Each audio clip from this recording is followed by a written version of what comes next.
Nagbigay-pugay ang ilang mga leader ng bansa kay US President Joe Biden matapos itong magdesisyon na hindi na itutuloy ang kanyang re-election bid.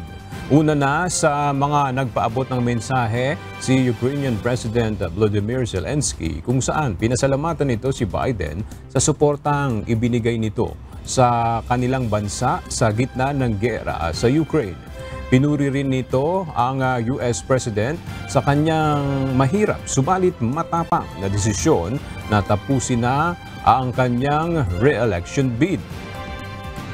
Iginagalang naman ni UK Prime Minister Keir Starmer ang naging pasya ni Biden at sinabing looking forward siya na makatrabaho ang US President sa natitira nitong termino.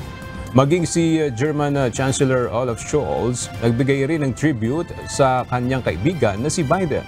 Pinasalamatan rin ni Israel Defense Yoav Gallant ang walang sawang pagsuporta ni Biden sa Israel sa loob ng maraming mga taon.